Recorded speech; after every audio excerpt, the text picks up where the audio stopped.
स्वागत है आपका यस न्यूज़ कर्नाटक एक्सप्रेस में। मैं आपके साथ सुफियान हूँ। आइए आज की खबर पर नजर डालते हैं। ಮಾಧ್ಯಮ ಮಿತ್ರರನ್ನು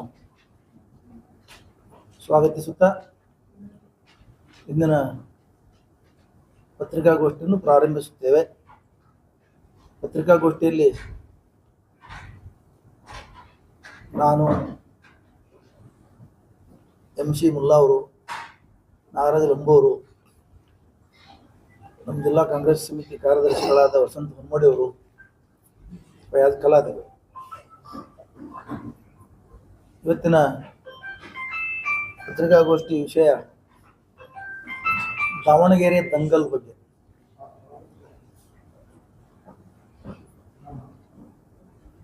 ದಾವಣಗೆರೆ ಟಿಕೆಟ್ ವಿಷಯದಲ್ಲಿ, ಅಲ್ಲಿ ನಡೆದ ಚುನಾವಣೆ ವಿಷಯದಲ್ಲಿ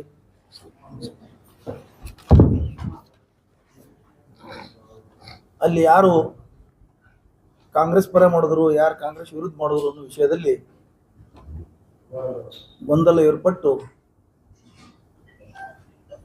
ಕೆಲವು ಕಾಂಗ್ರೆಸ್ ನಾಯಕರ ಮೇಲೆ KPCC ಅವರು ಕ್ರಮ ಜರುಗಿಸಿದ್ದಾರೆ.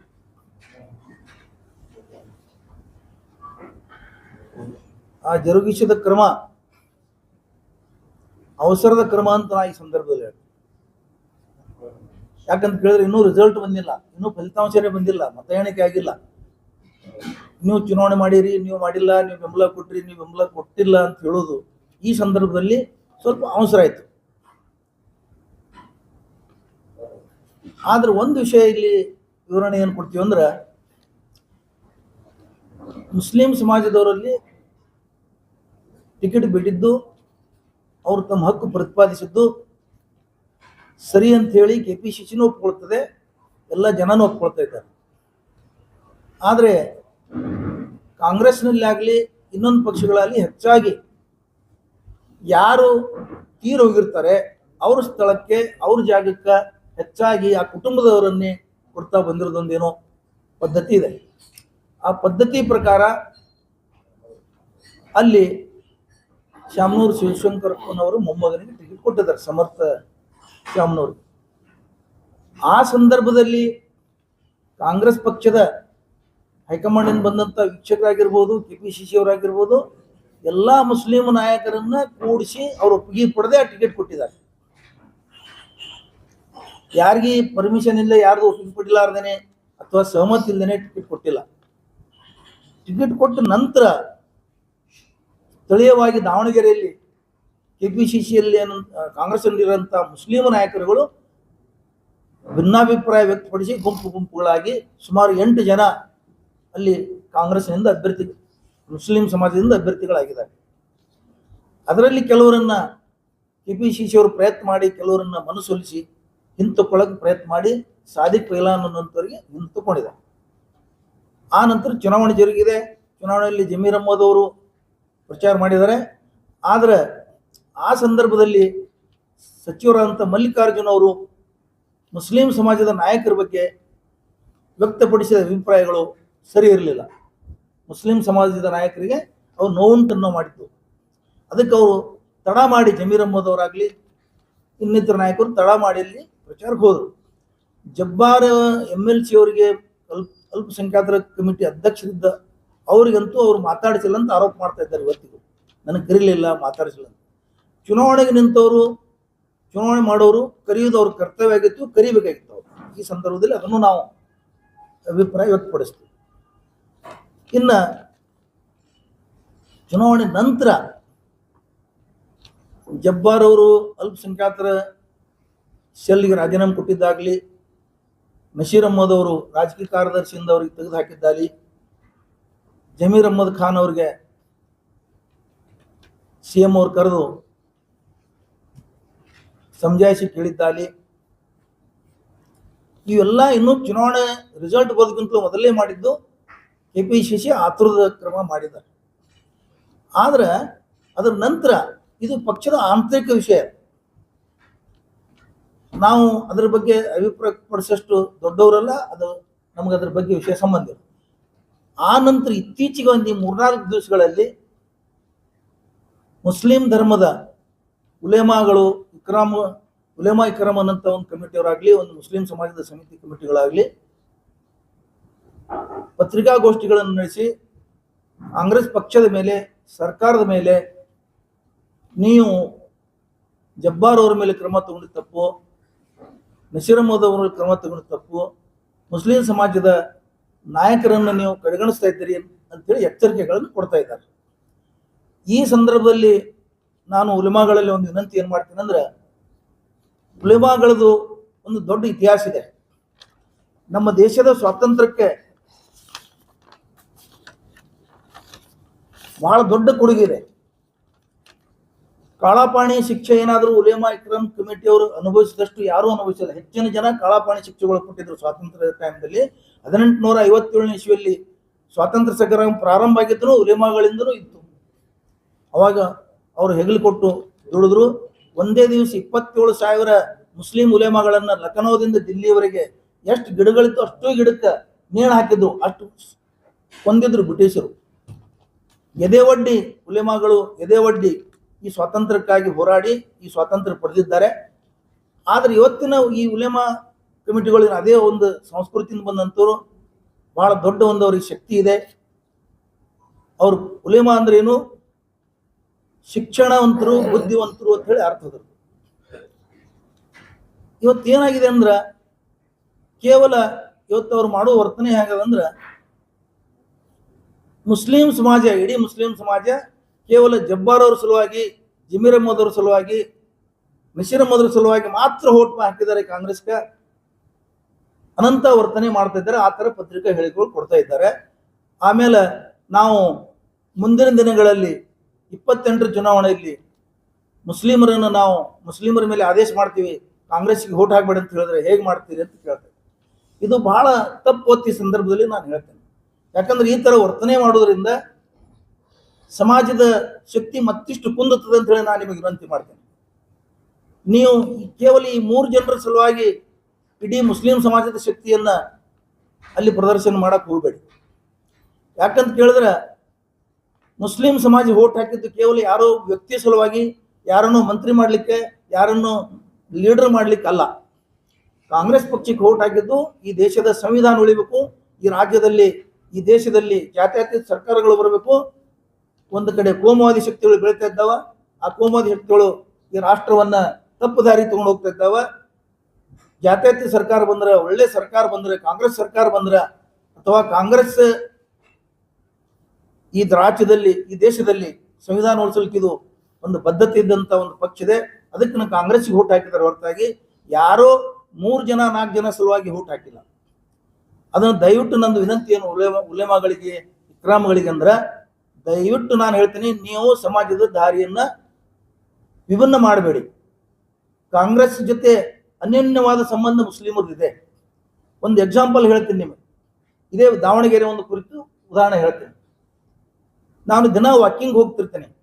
ವಾಕಿಂಗ್ ಹೋದಾಗ ನನಗೊಂದು 10 ಜನ ಸುಮಾರು ಭೇಟಿ ಆದರು. ಈ ಚುನಾವಣೆ ನಡೆದಾಗ, ದಾವಣಗೆರೆ ಮತ್ತು ಬಾಗಲಕೋಟೆ ನಡೆದಾಗ ಅವ್ರು ಏನು ಕೇಳ್ತಿದ್ರು ನನಗಂದ್ರೆ, ಏನ್ರಿ ದಾವಣಗೆರೆ ಮುಸ್ಲಿಂ ಟಿಕೆಟ್ ಕೊಟ್ಟಿಲ್ಲ ಅಂತ ಹೇಳಿ ಅಸಮಾಧಾನ ಆಗಿದೆ ಅಂತ ಹೇಳಿ ಯಾರು ಮಾತಾಡ್ಲಿಲ್ಲ. ಒಟ್ಟ ದಾವಣಗೆರೆ ಬರ್ತದಿಲ್ಲ ಸರ್, ಬಾಗಲಕೋಟೆ ಬರ್ತದಿಲ್ಲ ಸರ್ ಅಂತ ಕೇಳ್ತಿದ್ರು. ಏನಂದ್ರ ಅವ್ರ ತಲೆಯಲ್ಲಿ ದಾವಣಗೆರೆಯನ್ನು ಬರಬೇಕು, ಬಾಗಲಕೋಟೆ ಬರ್ಬೇಕಂತಿದೆ ಮುಸ್ಲಿಮರಲ್ಲಿ. ಕಾಮನ್ ಹೇಳುದಿದು. ಯಾರೋ ಟಿಕೆಟ್ ಕೊಟ್ಟಿಲ್ಲ ಅಂತ ಹೇಳಿ ಅಸಮಾಧಾನದಿಂದ ದಾವಣಗೆರೆ ಸೋಲಿಸ್ಬೇಕ್ರಿ, ಬಾಗಲಕೋಟೆ ಸೋಲಿಸ್ಬೇಕಂತ ಯಾರು ಮಾತಾಡಿಲ್ಲ. ಅವರಲ್ಲಿ, ಈ ದೇಶದ ಮುಸ್ಲಿಮರಲ್ಲಿ ಅನ್ಯೋನ್ಯವಾದ ಸಂಬಂಧ ಇದೆ. ಕೇವಲ ನರಸಿಂಹರಾವ್ ಅವರ ಕಾಲದಲ್ಲಿ ಬಾಬರಿ ಮಸೀದಿ ಬಿದ್ದಾಗ ಒಂದು ಸಲ ಕಾಂಗ್ರೆಸ್ಗೆ ಬುದ್ಧಿನೂ ಕಲಿಸಿದ್ದಾರೆ ಇವರು. ಅಂತ ಸಂದರ್ಭ ಅಂದ್ರೆ ಮುಸ್ಲಿಮರು ಅದಕ್ಕೂ ರೆಡಿ ಇದ್ದಾರೆ. ಆದ್ರೆ ಈಗ ಅಂತ ಯಾವ ಸಂದರ್ಭಗಳು ಬಂದಿಲ್ಲ. ಅದಕ್ಕೆ ಒಂದೇನು ಸ್ವಾತಂತ್ರ್ಯ ಪಡೆದಂತ ಒಂದು ಉಲೇಮಾಗಳ ಸಂಘಟನೆಗಳಿದ್ದಾವೆ, ಅವು ಕೇವಲ ಯಾರೋ ವ್ಯಕ್ತಿ ಸಲುವಾಗಿ ಅದು ಉಪಯೋಗ ಆಗಬಾರ್ದು ಅಂತ ನಾ ಈ ಸಂದರ್ಭದಲ್ಲಿ ಹೇಳ್ತೇನೆ. ಇನ್ನ ಈ ಉಲೇಮಾಗಳ ಇತಿಹಾಸ ಇನ್ನೊಂದು ಮಾತನ್ನ ಹೇಳಿ ಮುಗಿಸ್ಬಿಡ್ತೇನೆ. 1857ರಿಂದ ಸ್ವಾತಂತ್ರ್ಯ ಸಿಗುವವರೆಗೆ ಸತತವಾಗಿ ಉಪ್ಪಿನ ಸತ್ಯಾಗ್ರಹ ಪ್ರಾರಂಭ ಮಾಡಿದವರು ಉಲೇಮಾಗಳಿದ್ದಾರೆ. ಗಾಂಧಿಯವ್ರ ಹಿಂದೆ ಬೆನ್ನಿತ್ತವರು, ಅಬುಲ್ ಕಲಾಂ ಆಜಾದ್ ಅವ್ರ ಹಿಂದೆ ಬೆನ್ನಿ ನಿಂತವರು, ಇಡೀ ರಾಷ್ಟ್ರದ ಸ್ವಾತಂತ್ರ್ಯ ಚಳವಳಿ ಇದ್ದಂತ ನಾಯಕರ ಬೆನ್ನಿ ನಿಂತವರು ಮುಸ್ಲಿಮರು. ಅದಕ್ಕೆ ನಾವು ಮುಸ್ಲಿಮರನ್ನ ದಾರಿ ತಪ್ಪಿಸೋ ಕೆಲಸ ಮಾಡಬಾರದು ಈ ಸಂದರ್ಭದಲ್ಲಿ ಹೇಳಿ, ಮುಸ್ಲಿಮರ ಮತ್ತು ಕಾಂಗ್ರೆಸ್ಸಿನ ಒಂದೇನು ಸಂಬಂಧ ಇದೆ ಆ ಸಂಬಂಧ ಕೆಡಬಾರದು. ಯಾಕಂತ ಕೇಳಿದ್ರೆ ಪರ್ಯಾಯವಾದಂಥ ಕೋಮು ಶಕ್ತಿಗಳು ಬೆಳಿಬಾರದು. ಸಂವಿಧಾನಕ್ಕೆ ಬಂದಂಥ ಸರ್ಕಾರಗಳು ಸಂವಿಧಾನ ಉಳಿಸಂತಹದ್ದು, ಜಾತ್ಯತೀತ ಉಳಿಸಬೇಕು ಅಂಥೇಳಿ ನಮ್ಮ ಅಭಿಪ್ರಾಯ. ಇನ್ನ ಏನಾಗಿದೆ ಅಂದ್ರೆ ಈ ಉಲೇಮಾಗಳು ಇವತ್ತಿನ ತನ ಕೆಲವು ವಿಷಯದ ಇದೇ ಮುಖ್ಯಮಂತ್ರಿಗಳು, ಇದೇ ಶಿವಕುಮಾರ್ ಅವರು, ಇದೇ ಕಾಂಗ್ರೆಸ್ ಪಕ್ಷ ಪ್ರಣಾಳಿಕೆಯಲ್ಲಿ ಮುಸ್ಲಿಮರ ಕೆಲವು ಬೇಡಿಕೆಗಳನ್ನು ಈಡೇರಿಸ್ತೀವಿ ಅಂತ ಹೇಳಿ ಒಪ್ಕೊಂಡಿದ್ರು. 3 ವರ್ಷದ ಸರ್ಕಾರ ಬಂದು ಈ ಉಲೇಮಾಗಳು ಅದ್ರ ಬಗ್ಗೆ ಧ್ವನಿನೇ ಎತ್ತಿಲ್ಲ. ಇವತ್ತಿನ ತನ ಈ ಮುಸ್ಲಿಂ ಸಂಘಟನೆಗಳು ಯಾರು ಧ್ವನಿನೇ ಎತ್ತಿಲ್ಲ. ಇತ್ತೀಚೆಗೆ SIR ಬರ್ತಾ ಇದೆ, ಅದ್ರ ಬಗ್ಗೆ ನೀವು ಜಾಗೃತಿ ಮೂಡಿಸ್ಲಿಕ್ಕೆ ಸಮಾಜದಲ್ಲಿ SIR ಬಗ್ಗೆ ಹೇಳಬೇಕು. ಆಮೇಲೆ ಬೆಂಗಳೂರಿನಲ್ಲಿ ಬಿಜೆಪಿ ಆಡಳಿತದಲ್ಲಿದ್ದಾಗ KG ಹಳ್ಳಿ DG ಹಳ್ಳಿ ಸುಮಾರು 150 ಜನ ಇವತ್ತಿಗೂ ಜೈಲದಲ್ಲಿ ಕೊಳಿತಾ ಇದ್ದಾರೆ. ಹುಬ್ಬಳ್ಳಿ ಗಲಭೆ ಎಲ್ಲ ಕೃತ್ರಿಮ ಗಲಭೆಗಳು, ಇವೆಲ್ಲ ಬಿಜೆಪಿ ಸರ್ಕಾರ ಇದ್ದಾಗ ಆ ಕೃತ್ರಿಮ ವಿಷಯಗಳಲ್ಲಿ ಇವತ್ತು 106 ಜನ ಹುಬ್ಬಳ್ಳಿಯಲ್ಲಿ ಕೊಳಿತಾ ಇದ್ದಾರೆ ಜೈಲಿನಲ್ಲಿ. ಇವತ್ತ ಗೋರಕ್ಷಕ್ ಅಂತ ಹೇಳಿ ಒಂದು ಕಾಯ್ದೆ ಮಾಡಿದ್ರು. ಈ ಬಜರಂಗ ದಳ ಮತ್ತು ಬಿಜೆಪಿ ಕಾರ್ಯಕರ್ತರನ್ನ ಗೋರಕ್ಷಕರು ಅಂತ ಹೇಳಿ ಅಧಿಕೃತ ಒಪ್ಕೊಳ್ಳುವಂತ ಕಾಯ್ದೆ ತಂದ್ರು. ಆ ಕಾಯ್ದೆ ಹಿಂಪಡಿಬೇಕಾಗಿತ್ತು. ಅದಕ್ಕೆ ಈ ಉಲೇಮಗಳು ಒತ್ತಾಯ ಮಾಡಬೇಕಾಗಿತ್ತು. ಇತ್ತೀಚಿನ ಒಂದು ಉದಾಹರಣೆ ಏನಂದ್ರೆ ಬಾಗಲಕೋಟದಲ್ಲಿ ದಂಗೆ ಆಯಿತು ಚುನಾವಣಾ ಪೂರ್ವದಲ್ಲಿ. ಒಬ್ಬ ಉಲೇಮಗಳ ಸಂಘಟನೆ, ಒಬ್ಬ ರಾಜ್ಯ ಮಟ್ಟದ ನಾಯಕರುಗಳು ಯಾರೂ ಬರಲಿಲ್ಲ. ಅಲ್ಲಿ ಒಬ್ಬರು ಹೋಗಿ ಭೇಟಿ ಕೊಟ್ಟು ಅವ್ರಿಗೆ ಧೈರ್ಯ ತುಂಬಲಿಲ್ಲ. ಅದೇ ಕೋಮವಾದಿ ಶಕ್ತಿಗಳು ಬಾಗಲಕೋಟೆಗೆ ಹೋಗಿ ಧೈರ್ಯ ತುಂಬಿದ್ರು. ಪ್ರಮೋದ್ ಮುತಾಲಿಕ್ನಂತವರು ಹಿಂದೂ ಸಂಘಟನೆಗಳು, ನೀವೇನು ಮಾಡ್ತಾ ಇದ್ರಿ? ಎಲ್ಲರೂ ನೀವು ಆ ಕೆಲಸ ಮಾಡ್ಬೇಕಲ್ಲ. ಕೇವಲ ಯಾರೋ 3 ಜನರಿಗೆ ಸಪೋರ್ಟ್ ಮಾಡಕ್ಕೆ ಅಲ್ಲಿದು, ಅವ್ರಿಗೆ ಸಪೋರ್ಟ್ ಮಾಡಬೇಕು. ಎಲ್ಲರೂ ಸಪೋರ್ಟ್ ಮಾಡಿವಿ, ನಾವು ಸಪೋರ್ಟ್ ಮಾಡ್ತೀವಿ. ಇವತ್ತು ಜಬ್ಬಾರ್ ಅವ್ರಿಗೆ ಸಪೋರ್ಟ್ ಮಾಡ್ತೀವಿ, ಜಮೀರ್ ಅಹ್ಮದ್ ಅವ್ರಿಗೆ ಸಪೋರ್ಟ್ ಮಾಡ್ತೀವಿ, ಇವತ್ತು ನಸೀರ್ ಅಹ್ಮದ್ ಅವ್ರಿಗೆ ಸಪೋರ್ಟ್ ಮಾಡ್ತೀವಿ. ಆದ್ರೆ ಬರೀ ಅದು ಅಷ್ಟೇ ಮಾಡಬಾರ್ದು, ಅಷ್ಟಕ್ಕೆ ಸೀಮಿತ ಆಗಬಾರ್ದು. ನಮ್ಮ ಶಕ್ತಿ ಇಡೀ ಸಮಾಜದ, ಇಡೀ ಪಕ್ಷದ ಸಮಾಜ ಅಂದ್ಕೊಳ್ಳಿ, ಕೇವಲ ಮುಸ್ಲಿಂ ಸಮಾಜ ಅಲ್ಲ, ಇಡೀ ಕರ್ನಾಟಕ ರಾಜ್ಯದ ಸಮಾಜಕ್ಕಾಗಿ ನಮ್ಮದು ಶಕ್ತಿ ಅಲ್ಲಿ ವ್ಯಯ ಆಗಬೇಕು. ಅದಕ್ಕೆ ನೀವು ಯಾವುದು ಇವತ್ತು ಮಂಗಳೂರು ಗಲಭೆಗಳ ಬಗ್ಗೆ ಹೋಗುದಿಲ್ಲ, ಕರಾವಳಿ ಉರಿಯುವಾಗ ಹೋಗ್ಲಿಲ್ಲ, ಯಾರು ಮಾತಾಡಲಿಲ್ಲ. ಅಲ್ಲಿ ಯಾವ ಮುಸ್ಲಿಂ ನಾಯಕರು ಬೆಂಗಳೂರಿಂದ ಬರಲಿಲ್ಲ, ಯಾವ ಉಲೇಮಾ ಸಂಘಟನೆಗಳು ಬರಲಿಲ್ಲ. ಈ SIR ಬಗ್ಗೆನೂ ಜಾಗೃತಿ ಮೂಡಿಸ್ಬೇಕು. SIR ಅನ್ನಂತ ಒಂದು ತೂಗುತ್ತಾ ಇದೆ ತಲೆ ಮೇಲೆ, ಅದ್ರ ಬಗ್ಗೆ ಜಾಗೃತಿ ಮೂಡಿಸ್ರಿ. ಉಲೇಮಾ ಸಂಘಟನೆಗಳದು, ನೀವು ಶಿಕ್ಷಣವಂತರು, ನೀವು ಧಾರ್ಮಿಕ ಧರ್ಮವನ್ನು ಉಳಿಸ್ಕೊಂಡು ಬಂದಿದ್ದೀರಿ, ಧರ್ಮವನ್ನು ಬೆಳೀತಾ ಇದ್ದೀರಿ. ಅದರ ಜೊತೆ ಮುಸ್ಲಿಂ ಸಮಾಜದವರ ಹಿತಕ್ಕಾಗಿ, ಮುಸ್ಲಿಂ ಸಮಾಜದವರ ಒಂದು ಅರಿವಿಗಾಗಿ, ಜಾಗೃತಿಯಾಗಿ ನೀವು ಶಕ್ತಿ ಅಲ್ಲಿ ಉಪಯೋಗಿಸ್ರಿ ಅಂತ ಹೇಳಿ ಈ ಸಂದರ್ಭದಲ್ಲಿ ನಾನು ಹೇಳುತ್ತಾ, ಉಲೇಮಾಗಳು ಒಂದೇನು ಸಂತೋಷ ನನಗಂದ್ರೆ ಅದನ್ನು ನಾನು ಸ್ವಾಗತಿಸ್ತೀನಿ. ಇವತ್ತು ನೀವು ಮಾಧ್ಯಮದವ್ರ ಎದುರಿಗೆ ಒಂದು ಅಭಿಪ್ರಾಯಗಳು ವ್ಯಕ್ತಪಡಿಸ್ತಾ ಇದ್ದಾರಲ್ಲ, ಇದು ಬಹಳ ಒಳ್ಳೆಯದು, ಇದು ಬಹಳ ಒಳ್ಳೆಯ ಬೆಳವಣಿಗೆ. ಇದೇ ತರ ನೀವು ಮೇಲಿಂದ ಮೇಲೆ ಸಮಾಜದ, ಇಡೀ ಸಮಾಜದ ಅಲ್ಲಿ ಓರೆಕೋರೆಗಳನ್ನು ತಿದ್ದಲ್ಕ, ಅಲ್ಲಿ ಸಮಾಜದ ಸಮಸ್ಯೆಗಳ ಬಗ್ಗೆ ಸರ್ಕಾರದ ಮೇಲೆ ಬೆಳಕು ಚೆಲ್ಲಬೇಕು. ದಾವಣಗೆರೆ ಟೈಮ್ದಲ್ಲಿ ನಾವು CM ಅವ್ರ ಮನೆಗೆ ಹೋಗಿ ಮುಸ್ಲಿಂ ಸಮಾಜ ಟಿಕೆಟ್ ಕೊಡ್ರಿ ಅಂತ ಹೇಳಿ ವಿನಂತಿ ಮಾಡಿದ್ವಿ ಅಂತ ಹೇಳ್ತಾ ಇದ್ದೀನಿ. ಈಗಲೂ CM ಅವ್ರ ಮನೆಗೆ ಹೋಗಿ ಹೇಳ್ಬೇಕಲ್ಲ, ಅದೇ ಯಾಕೆ ಬಹಿರಂಗವಾಗಿ ನೀವು ಹೇಳಿ ಸಮಾಜದ ಮುಸ್ಲಿಮರ ದಾರಿ ತಪ್ಪಿಸ್ತಾ ಇದ್ದೀರಿ? ಮುಸ್ಲಿಮರಿಗೆ ಕಾಂಗ್ರೆಸ್ ಏನೂ ಮಾಡಿಲ್ಲ. ಮುಸ್ಲಿಮರು ಕಾಂಗ್ರೆಸ್ಗೆ ಭಿಕ್ಷಾ ಪಾತ್ರ ಹಿಡ್ಕೊಂಡು ನಿಂತಿಲ್ಲ, ಅದರ ಅವಶ್ಯಕತೆ ಇಲ್ಲ. ಮುಸ್ಲಿಮರು ಸ್ವಾಭಿಮಾನದ ಬದುಕ್ತಾರೆ, ದುಡಿದು ಬದುಕ್ತಾರೆ, ಅವ್ರಿಗೇನು ಅವಶ್ಯಕತೆ ಇಲ್ಲ. ಒಂದು ಸುರಕ್ಷತೆಯ ಜೀವನ ಬೇಕಾಗಿದೆ, ಅವರಿಗೆ ಸ್ವಾಭಿಮಾನದ ಜೀವನ ಬೇಕಾಗಿದೆ. ಅದಕ್ಕೆ ಅದನ್ನು ಒದಗಿಸಲು ತಾವೆಲ್ಲರೂ ಸರ್ಕಾರದ ಮೇಲೆ ಒತ್ತಡ ಮಾಡಬೇಕು. ಏನೂ ಮಾಡಿಲ್ಲ ಅಂದ್ರೆ ಮಾಡಿದೆ ಸರ್ಕಾರ, ಮಾಡಲಾರ್ದೇ ಇಲ್ಲ, ಸಾಕಷ್ಟು ಮಾಡಿದೆ ಮುಸ್ಲಿಮರಿಗೆ ಸರ್ಕಾರ. ಒಂದು ಟಿಕೆಟ್ ಕೊಡದೇ ಇದ್ರೆ ಅಥವಾ ಒಂದು ಏನೋ ಮಾಡದಿದ್ರೆ ಏನೂ ಮಾಡಿಲ್ಲ ಅಂತ ನಾವು ಹೆಂಗೆ ತಿಳ್ಕೊಬೇಕು? ಅದಕ್ಕೆ ಸಾಕಷ್ಟು ಮಾಡಿದೆ. ನಾವು ಕಾಂಗ್ರೆಸ್ಗೆ ಮಾಡಿದ್ವಿ, ಕಾಂಗ್ರೆಸ್ ನಮಗೆ ಮಾಡಿದೆ, ಅದರೊಳಗಿನ ಸಂಶಯ ಇಲ್ಲ. ಆದ್ರೆ ಯಾರೋ ಒಬ್ಬರಿಗೆ ಸಮಸ್ಯೆ ಆಗಿದೆ ಅಂತ ತಿಳ್ಕೊಂಡು ಇಡೀ ಆ ಸಮಸ್ಯೆಯನ್ನ ಮುಸ್ಲಿಮರಿಗೆ ಏನೂ ಮಾಡಿಲ್ಲ ಅಂತ ಹೇಳಿ ಬಿಂಬಿಸೋದು ಆಗಬಾರ್ದು ಅಂತ ಹೇಳಿ ಸಂದರ್ಭದಲ್ಲಿ ಹೇಳ್ತೀನಿ.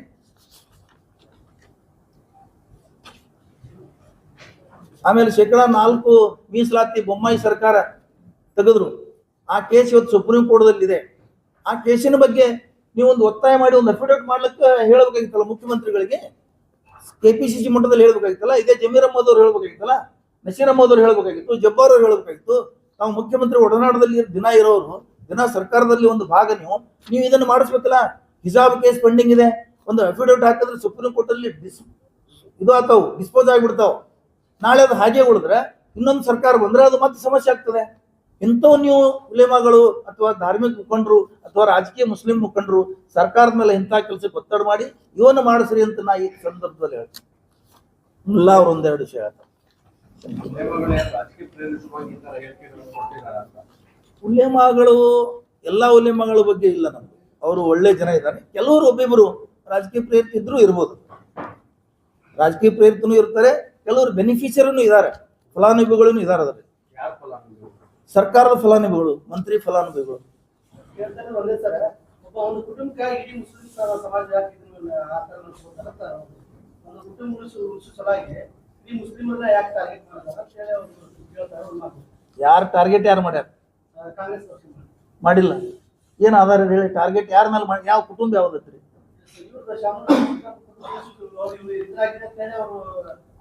ನೋಡ್ರಿ, ಶಾಮನೂರು ಶಿವಶಂಕರಪ್ಪ ಅವ್ರನ್ನ ಟಿಕೆಟ್ ಕೊಟ್ಟಿದ್ದು ಕಾಂಗ್ರೆಸ್ ಅಥವಾ ಮುಸ್ಲಿಂ ಇನ್ನೊಂದಲ್ಲ, ಪದ್ಧತಿ ಹೇಳಿದೀನಿ. ಆಗ್ಲೇ ಏನ್ ಹೇಳಿದೀನಿ, ಅಲ್ಲಿ ತಿಳ್ಕೊಂಡವ್ರ ಮನ್ಯಾಗ ಟಿಕೆಟ್ ಕೊಡೋದು ಪದ್ಧತಿಯಿಂದ ಕೊಟ್ಟಿದ್ದಾರೆ ಅಷ್ಟೇ. ಅವನಿಗೆ ಕೊಡ್ಬೇಕಂತ ಏನಿಲ್ಲ ಅವ್ರದ್ದು. ಆದ್ರೆ ಶಾಮನೂರು ಶಿವಶಂಕರಪ್ಪ ಅವರ ಕುಟುಂಬ ಮಾಡಿದ್ನು ಸರಿ ಅಂತ ನಾ ಹೇಳಿಲ್ಲ, ಆಗ್ಲೇ ಹೇಳಿದೀನಿ. ಅವ್ರು ಮಾಡಿದ್ನು ಸರಿ ಇಲ್ಲ. ಅವರು ಗೌರವ ಕೊಟ್ಟು ಮುಸ್ಲಿಂ ಮುಖಂಡರನ್ನ ಅವ್ರು ಚುನಾವಣೆ ಕರಿಬೇಕಾಗಿತ್ತು, ಪ್ರಚಾರ ಕರಿಬೇಕಾಗಿತ್ತು ಅವ್ರು. ಆಮೇಲೆ ಅವರು ಇನ್ನೂ ಟಿಕೆಟ್ ಡಿಸೈಡ್ ಆಗೋದಕ್ಕಿಂತಲೂ ಮೊದಲೇ ಹೋಗಿ ನಾಮಿನೇಷನ್ ಕೊಡೋದು, ಇವೆಲ್ಲ ಅವ್ರದ್ದು ತಪ್ಪೇ. ಕಾಂಗ್ರೆಸ್ ಪಕ್ಷ ಅವ್ರಿಗೂ ನೋಟಿಸ್ ಕೊಡಬೇಕು, ಅವ್ರ ಮೇಲೂ ಕ್ರಮ ತಗೋಬೇಕು.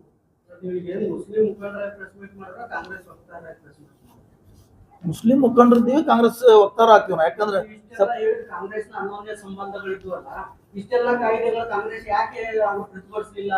ನೀವ್ ಹೇಳಿದ್ರಲ್ಲ, ಈಗ ವೋಟ್ ಹಾಕಿರೋದು ಅದೇ ಕಾರಣಕ್ಕೆ, ಇದೇ ಕಾರಣಕ್ಕೆ ವೋಟ್ ಹಾಕಿದ್ದು. ನೀವು ಇಷ್ಟ ತನಕ ನೀವು ಹೇಳಿದ್ರಲ್ಲ, ಇದನ್ನು ಯಾರು ಮಾಡ್ಬೇಕಾಗಿತ್ತು?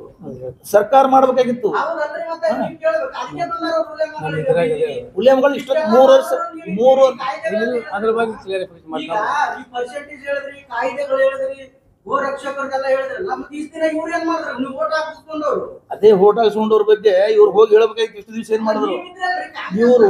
ನಾವು ಹೇಳಿದೀವಿ, ನಾವು ಹೇಳೋದಕ್ಕಿಂತ ಇವ್ರ ಬಗ್ಗೆ ಬಹಳ ಗೌರವ ಅದ ಅವ್ರಿಗೆ. ಉಲೇಮಗಳು ಕಾಂಗ್ರೆಸ್ ಪಕ್ಷದ ನಾಯಕರನ್ನ ನಮ್ಮದಿಂದ ಎಲ್ಲಾ ನಡೆದಂತ ಬಿಂಬಿಸ್ತಾರೆ ಇವರು. ಅದಕ್ಕೆ ಅವ್ರು ಅಂಜಾರ ಅವ್ರಿಗೆ, ಅವ್ರು ಹೇಳ್ದಂಗೆ ಕೇಳ್ತಾರ ಅವರು. ನಾವ್ ಹೇಳ್ದಂಗೆ ಕೇಳೋದಕ್ಕಿಂತ ಹೆಚ್ಚಿಗೆ ಇವ್ರು ಏನದಲ್ಲ ಲೀಡರ್ಗಳು, ಇವ್ರಿಗೆ ಬೆಡ್ರೂಮ್ ತನಕ ಕರ್ಕೊಂಡು ಹೋಗ್ತಾರ ಅವರು. ಹೋದಾಗ ಹೇಳ್ಬೇಕಲ್ಲ ಇವ್ರು. ನಾವು ದೂರ ನಿಂತು ಹೇಳ್ತೀವಿ, ಅವ್ರು ಬೆಡ್ರೂಮ್ ತನಕ ಹೋದಾಗ ಹೇಳ್ಬೇಕಲ್ಲ ಅವರು. ಹೌದು ಹೌದು, ಸಾಕಷ್ಟು ಹಾಕಿವಿ, ನಿಜವಾಗ್ಲೂ ಹಾಕಿವಿ, ನಿಜವಾಗ್ಲೂ ಹಾಕಿವಿ ಸರ್. TDS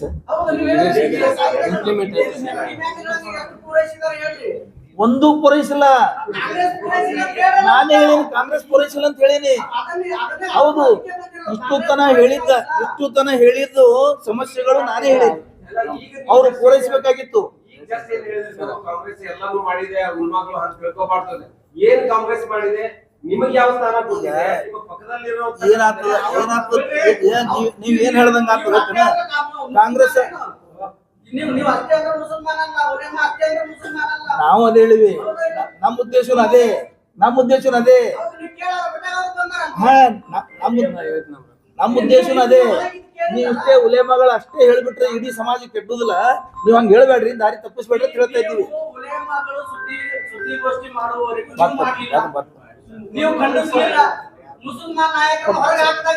ಯಾವಾಗ ಆಯ್ತು ಮುಗಿತಾ? ಯಾವಾಗ ಉಲೇಮಗಳು ದಾರಿ ತಪ್ಪಿಸಲು ಪ್ರಾರಂಭ ಮಾಡಿದ್ರು ಅವಾಗ ನಾವು ಬಂದಿವಿ. ಅಲ್ಲಿ ತನಕ ಕಾಂಗ್ರೆಸ್ ಮತ್ತು ಆ ಲೀಡರ್ಗಳು ನಡುವಿಂದ ಅವ್ರು ಬಗೆಹರಿಸ್ಕೊತಾರ. ನಾವ್ಯಾಕೆ ಬರ್ಬೇಕು ನಡುವುದಕ್ಕೆ? ಅವ್ರು ಶಕ್ತಿವಂತರಿದ್ದಾರೆ, ಜಬ್ಬಾರ್ ಶಕ್ತಿವಂತರಿದ್ದಾರೆ, ನಶೀರ್ ಶಕ್ತಿವಂತರಿದ್ದಾರೆ, ಅವ್ರು ಬಗೆಹರಿಸ್ಕೊತಾರ.